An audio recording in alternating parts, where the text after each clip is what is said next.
Assalamualaikum warahmatullahi wabarakatuh. Alhamdulillahirabbil alamin wal 'aqibatu lil muttaqin. Wa nusalli wa nusallim ala imamil anbiya'i wal mursalin sayyidina wa habibina wa qurrati a'yunina Muhammad الصادق الوعد الأمين وعلى آله الطيبين الطاهرين وأصحابه الغر الميامين والتابعين لهم بصدق إلى يوم الدين وعلينا معهم وفيهم برحمتك يا أرحم الراحمين. أما بعد، سادات العلماء الأجلاء، para alim ulama, para habaib, para asatidzah, para tokoh-tokoh masyarakat, wabil khusus guru kita Al-Habib Husain bin Muhammad Al-Kaf, Syekh Haji Mahfud LC, Al-Habib Muhammad Al-Bagir Al-Idrus, Al-Habib Muhammad Ba'bud, tidak lupa pengasuh Majelis Taklim Abata, Hidayatul Muqtadi'in, Irsyadul Muqtadi'in, Al-Ustadz Sofyan Thawri, beserta para asatidzah yang lain yang semuanya kita doakan mudah-mudahan diberkahi oleh Allah Subhanahu wa Ta'ala, diberikan kebaikan dunia dan akhirat, dipanjangkan usianya di dalam afiah ketaatan kepada Allah Subhanahu wa Ta'ala. Hadirin hadirat, ibu-ibu, bapak-bapak yang berbahagia dengan Nabi Muhammad, yang senang dengan Nabi Muhammad, yang mudah-mudahan keberadaan kita di tempat ini menjadi penyebab bahwa kita kelak dikumpulkan bersama dengan Rasulullah sallallahu alaihi wasallam. Seperti yang kita dengarkan bahwa murafaqatun Nabi, berkumpul dengan Nabi, itu harapan semua makhluk, bahkan bukan hanya kita umat manusia, tapi semua makhluk berharap untuk menjadi bagian dari mereka, orang-orang yang mempersembahkan sesuatu untuk baginda Nabi besar Muhammad sallallahu alaihi wasallam, mulai dari para sahabat. Ini Sayyidina Abu Bakar Siddiq radhiyallahu anhu wa arda. Pernah suatu saat sedang duduk di rumah beliau, tiba-tiba di tengah terik matahari yang begitu panas, beliau bersama putrinya Sayyidah Aisyah, fi waqti dhahirah disebutkannya, tiba-tiba orang datang dan memberitahu Abu Bakar, ini Rasulullah datang. Hah? Rasulullah datang di waktu yang seperti ini? Maka beliau langsung menjumpai Rasulullah sallallahu alaihi wasallam, dan beliau menyambut Nabi Muhammad sallallahu alaihi wasallam. Pasti ini ada suatu hal yang penting, kata beliau. Sayyidina Abu Bakar menyambutnya. Nabi pun masuk dan mengatakan, Abu Bakar, siapa yang ada di dalam rumah itu? Keluarkan semua yang ada di dalam rumah, ada hal yang penting yang ingin saya bicarakan. Oh, yang di dalam rumah itu istrimu ya Rasulullah, Aisyah. Maka beliau pun masuk dan beliau mengatakan, sesungguhnya Allah mengizinkan bagiku untuk hijrah, untuk keluar daripada kota Makkah ini. Maka Sayyidina Abu Bakar mengatakan, as-suhbah ya Rasulullah, saya ingin bersamamu ya Rasulullah, ingin tidak berpisah dengan Nabi Muhammad barang sekejap, meskipun resikonya besar. Nabi tidak langsung menjawab, sebab beliau menunggu wahyu dari Allah Subhanahu wa Ta'ala. Baru setelah itu beliau mengatakan, as-suhbah ya Abu Bakar, baik wahai Abu Bakar.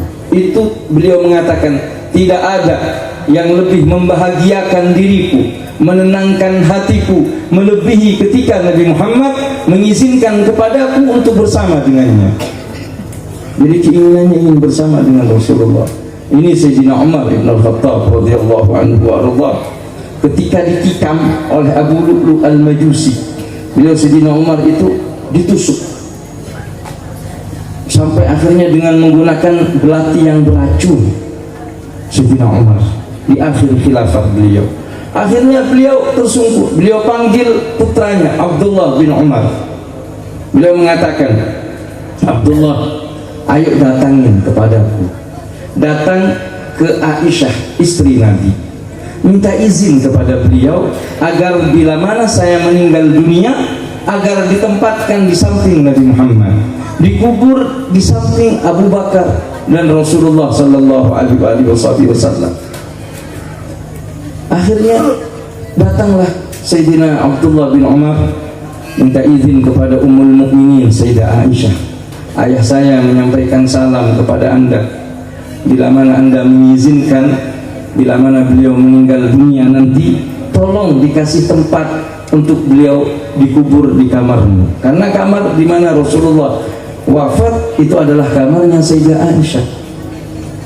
Beliau pun mengatakan, baik, sebetulnya ini tempat saya sediakan untukku, karena ini adalah Rasulullah suamiku, ini adalah Abu Bakar ayahku, dan ini untukku tempat ini.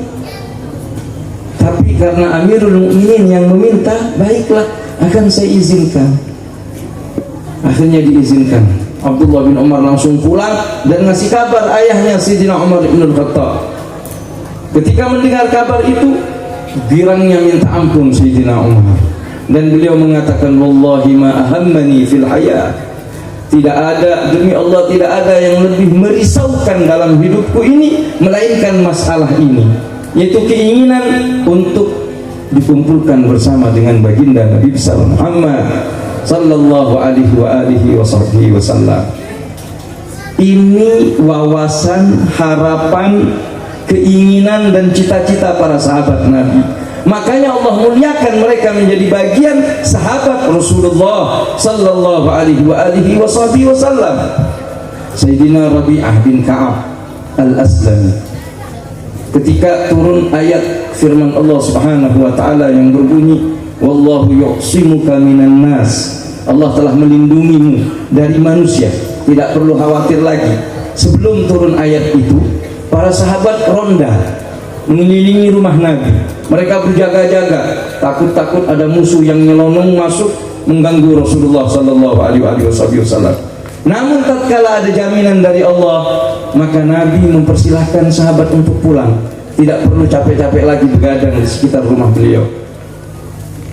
Hanya pulang sahabat, kecuali sahabat ini, Rabi'ah bin Ka'ab al-Aslami. Ketika subuh, beliau, Nabi Muhammad menemukan Rabi'ah sedang berada di depan pintunya, dan beliau mengatakan, kamu tidak tidur? Tidak seperti yang lain pulang? Tidak ya Rasulullah, katanya. Barangkali engkau butuh untuk saya ambilkan air wudhu, siwak ataupun yang lain. Girang Nabi dengan apa yang dilakukan oleh sahabatnya ini, dan beliau mengatakan, sal minni, ayo kamu minta kepadaku apa yang kau inginkan dariku. Salma badalak, minta apa saja yang ingin kamu minta kepadaku. Dengan cerdas dia mengatakan, murafaqataka fil jannah, saya tidak minta apa-apa ya Rasulullah, saya cuma ingin berkumpul dengan dirimu di surga. Pengen dikumpulkan dengan Nabi, nggak pengen apa-apa lagi. Aghaira dzalik, kata beliau, ada permintaan yang lain? Tidak, saya cuma ingin meminta agar engkau mengizinkan diriku bersamamu di surga ya Rasulullah. Maka beliau mengatakan, a'inni ala nafsika bi kathratis sujud, kalau begitu bantu diriku untuk memenuhi keinginanmu dengan banyak sujud, banyak sholat. Jadi orang yang banyak sholat menjadi salah satu penyebab dikumpulkan bersama dengan Rasulullah sallallahu alaihi wasallam. Ini para sahabat Nabi, ini manusia.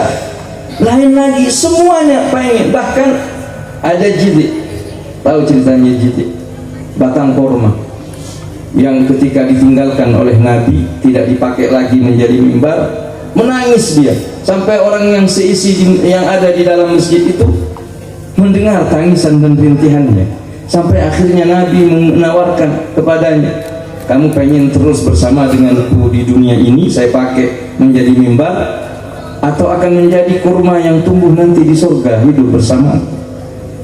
Maka dia memilih untuk hidup nanti di surga, di akhirat. senantiasa bersama dengan Nabi Muhammad sallallahu alaihi wasallam. Menangis ditinggal Nabi, padahal cuma beberapa senti, tidak sampai bermeter-meter, apalagi berkilo-kilo, apalagi bermil-mil, tidak, tapi jaraknya beberapa senti. Tapi karena merasakan nikmat telah bersama dengan Nabi Muhammad, maka selamanya tidak ingin berpisah dengan Rasulullah sallallahu alaihi wasallam. Nah, di sini seorang yang cerdas, yang ingin mendapatkan kebahagiaan yang sesungguhnya, yang ingin merasakan kenikmatan yang abadi, adalah cita-citanya murafaqatun Nabi, ingin senantiasa bersama dengan Rasulullah sallallahu alaihi wasallam. Nih ibu-ibu, pengen kumpul sama Nabi enggak? Syarat pertama, jangan ramai. Dengerin ini, karena ini berikut ini akan saya ceritakan beberapa hal yang menjadi penyebab kita bisa bersama Nabi nanti di surga. Mau dengerin? Kalau mau dengerin, jangan. Oke, lanjut. Pertama, kalau kita ingin dikumpulkan bersama dengan Rasulullah sallallahu alaihi wasallam, adalah al-mutaba'ah wa ta'ah, ikut Nabi Muhammad dan mentaati apa yang diperintahkan oleh beliau, apa yang dianjurkan oleh beliau dengan sepenuh hati. Allah Subhanahu wa taala berfirman, "Wa may yuti'illaha war rasula ulaika ma'al ladzina an'ama Allahu minan nabiyyin was-siddiqin wasyuhada was-salihin wa hasuna ulaika rafiqa." Siapa yang taat kepada Allah dan Rasulnya, maka dia akan bersama dengan orang-orang yang mendapatkan kenikmatan besar. Siapa mereka? Kenikmatan yang mendapatkan kenikmatan dari Allah, minan nabiyyin, para nabi, was-siddiqin, sedangkan pemuka dari para nabi adalah baginda Nabi besar Muhammad sallallahu alaihi wasallam. Ini dikumpulkan nanti, wasyuhada was-salihin. Makanya kita harus taat. Yang kedua adalah al-mahabbah, cinta kepada Rasulullah sallallahu alaihi wasallam. Ketika ada seseorang bertanya kepada Nabi, mata sa'ah, kapan kiamat akan terjadi? Beliau mengatakan, ma'atulah, apa yang kau persiapkan untuk menyambut kiamat? Nggak ada ya Rasulullah, kecuali saya cinta kepada Allah dan Rasulullah. Maka Nabi mengatakan, anta ma'aman ahbab, engkau akan bersama dengan orang yang dicintai. Jadi kalau kita cinta kepada Nabi, tapi ini bukan dengan ucapan ya. Orang cinta ini bukan hanya dengan kata-kata atau sekedar gaya, tapi para pecinta sejati dibuktikan dengan perilaku, dengan ucapan, dengan akhlak. Dia akan senantiasa mengikuti Nabi besar Muhammad sallallahu alaihi wasallam. Innal muhib liman yuhib muti'u, kata Imam Syafi'i. Orang pecinta itu pasti akan ikut kepada yang dicintai. Ngaku cinta kepada Nabi, tapi ajaran Nabi dikesampingkan. Ya percuma cinta yang bohong dan gombal. Meskipun hadir maulid, ikut ini, ikut itu, tapi tidak menghidupkan sunnah Nabi, tidak kenal bahkan kepada Nabi, mana mungkin dia cinta. Ini yang keberapa? Yang ketiga, atau yang kedua? Kemudian yang ketiga, kasratus salah ala Nabi, banyak bersolawat. Nah, ini paling ringan nih, karena beliau mengatakan, aqrabukum inna awlakum bi yaumal qiyamah aktsarukum alayya salata. Siapa yang paling banyak bersolawat, artinya yang paling berhak bersama denganku nanti di hari kiamat, yang paling banyak bersolawatnya kepadaku. Itu Al-Imam Al-Ghazali Az-Zabidi di dalam kitab Ittihafus Sadatul Muttaqin, syarah daripada Ihya Ulumuddin, meriwayatkan beberapa hadis. Di antara hadis yang diriwayatkan adalah, siapa yang bersalawat kepadaku, kata Nabi, 1 kali, maka Allah akan membalasnya 10 kali. Kalau 10 kali dibalas 100, kalau 100 1000, kalau 1000 haramallahu jasadahu minan nar, akan diharamkan jasadnya dari api neraka. Udah pasti masuk surga. Tapi untuk dikumpulkan bersama Nabi, tingkatin lagi. Lebih dari itu dikatakan zahamani katifaihi bi katifati yaumal qiyamah. Dia akan berdesakan denganku dan akan nempel berdesakan apanya? Pundaknya dengan pundakku nanti di hari kiamat. Siapa mereka? Yang banyak bersolawat kepada Rasulullah sallallahu alaihi wasallam. Nah, yang ingin dikumpulkan bersama Nabi, banyak baca solawat. Alhamdulillah ada majelis-majelis yang membuat kita bisa bersolawat. Coba kalau sendirian males, tapi hadir di majelis kita bisa bersolawat kepada Rasulullah sallallahu alaihi wasallam, yang dengan itu kita berharap dikumpulkan bersama dengan Rasulullah sallallahu alaihi wasallam. Ini singkatnya bersolawat. Kemudian berikutnya yang keberapa ini? 4. Oh, yang keempat.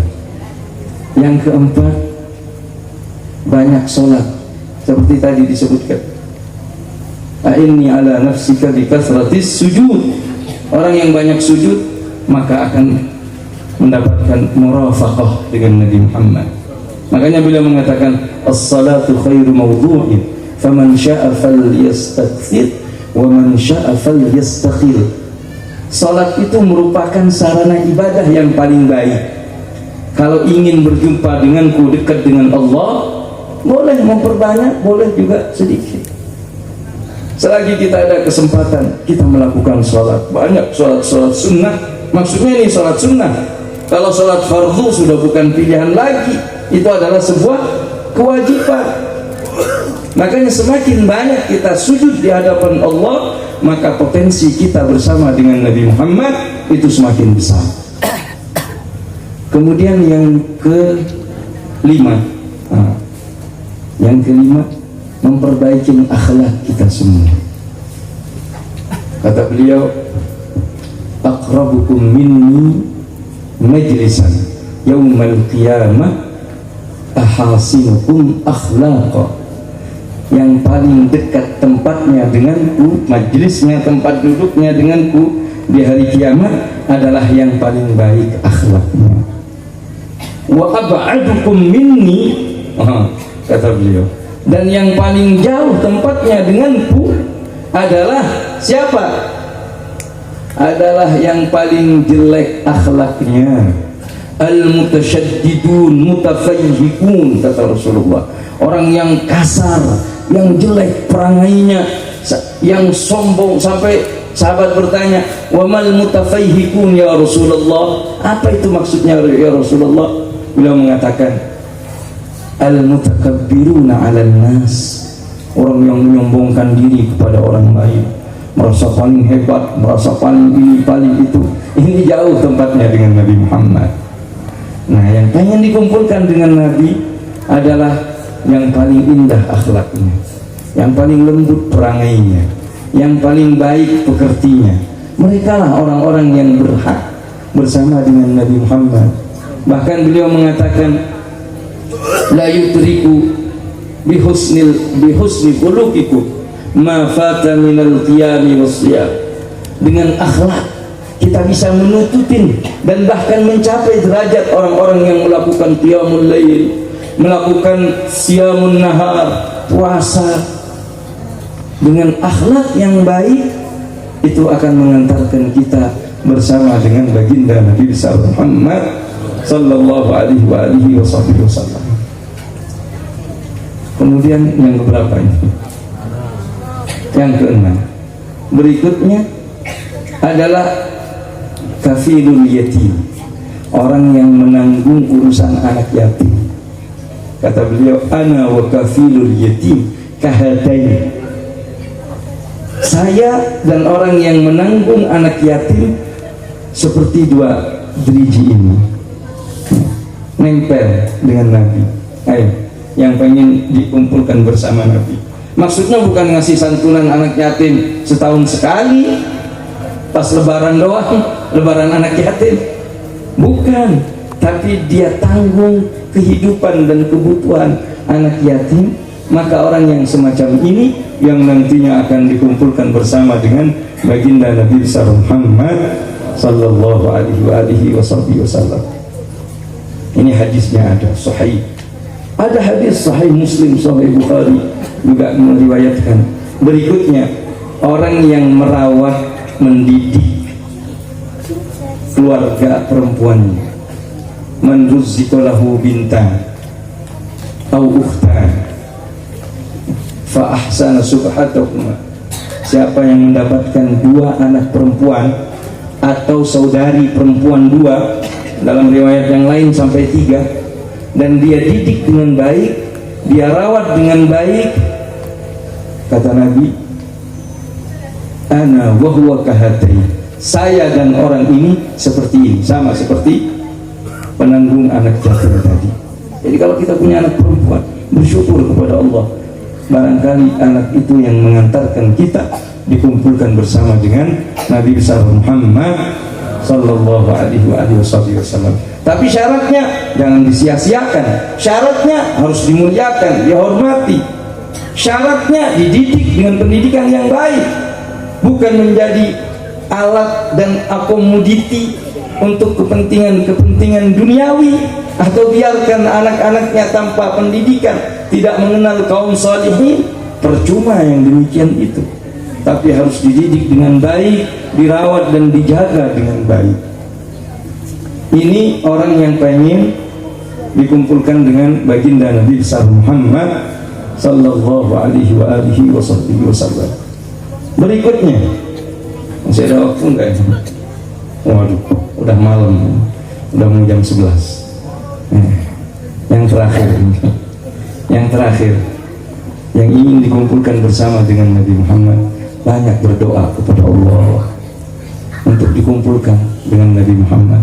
Minta kepada Allah, idza sa'altullaha fas'alil firdaus, kata Nabi Muhammad, kalau kamu meminta sesuatu kepada Allah, mintalah firdaus, surga firdaus yang paling agung, yang paling tinggi. Pernah suatu saat Nabi mengatakan, man sarrahu ayyaqra'ul Qur'an kama unzila falyaqra, atau siapa yang ingin melihat, mendengar, menyaksikan Al-Quran seperti yang diturunkan, sabba, kata Nabi Muhammad, maka falyaqra qira'ata Ibnu Mas'ud atau Ibnu Ummu Ubay. Siapa yang ingin mendengarkan Al-Quran yang murni seperti diturunkan, dengarkan Abdullah bin Mas'ud ketika membaca. Maka itu didengarkan oleh Sayyidina Umar, Sayyidina Abu Bakar. Pagi-pagi Sayyidina Abu Bakar masih tahu, Abdullah bin Mas'ud, semalam kamu doa apa? Beliau mengatakan, saya semalam doa 3 hal. Pertama, agar keimanan saya tidak pernah murtad untuk selama-lamanya, dan Allah kasih nikmat la yanfa, nikmat yang tidak pernah habis. Dan yang ketiga adalah dikumpulkan bersama dengan Nabi Muhammad fi jannatil khuld, katanya, di surga yang abadi. Itu permintaan Sayyidina Abdullah bin Mas'ud, harapannya agar dikumpulkan bersama dengan Rasulullah sallallahu alaihi wasallam. Ini amal-amal yang perlu kita lakukan. Nggak perlu repot-repot begini begitu, ini udah di depan mata kita. Yang mengaku cinta Nabi, yang ingin dikumpulkan bersama Nabi, ambil salah satu yang bisa kita kerjakan. Insya Allah kita akan dikumpulkan bersama dengan Rasulullah sallallahu alaihi wasallam. Maka mudah-mudahan Allah kumpulkan kita bersama Nabi. Allah tidak pisah kita dengan Nabi, dan Allah ikatkan kita dengan Nabi Muhammad melalui orang-orang yang dekat dengan Nabi Muhammad, para kekasih-kekasih Allah, para orang-orang saleh, para ulama yang mengamalkan ilmunya, yang senantiasa istiqamah mengharapkan keridhaan Allah Subhanahu wa taala. Maka mudah-mudahan Allah berkahi majelis ta'lim ini.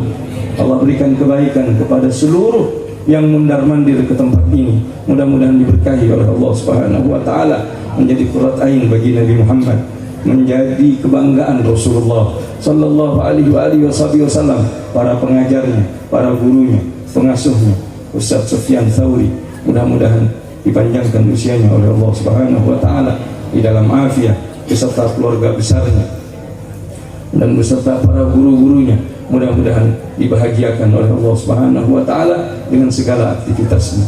Begitu pula guru-guru kita, Al Habib Husain, Habib Muhammad Al-Bagir, Habib Muhammad Ba'bud, Kiai Mahfud, dan semua yang hadir. Mudah-mudahan dilindungi oleh Allah Subhanahu wa taala dari segala hal yang tidak kita inginkan. Mudah-mudahan Allah berikan kebaikan untuk kita semua. Allah kabulkan hajat-hajat kita semua. Berkah Nabi Muhammad, berkah kebaikan, berkah akhlak, berkah sunnah, berkah daripada apa yang telah kita sebutkan pada malam hari ini. Mudah-mudahan Allah berikan cahaya dalam hati kita semua. Allah tanamkan keimanan yang kuat dalam hati kita semua. Allah jadikan kita orang-orang yang bertakwa. Allah jadikan kita orang-orang yang terkabul hajat-hajatnya dunia dan akhirat. Innahu akramul akramin wa arhamur rahimin. Wa sallallahu ala sayyidina Muhammad wa ala alihi wa sahbihi wasallam. Walhamdulillahi rabbil alamin. Kurang lebihnya mohon maaf. Assalamualaikum warahmatullahi wabarakatuh. Waalaikumsalam warahmatullahi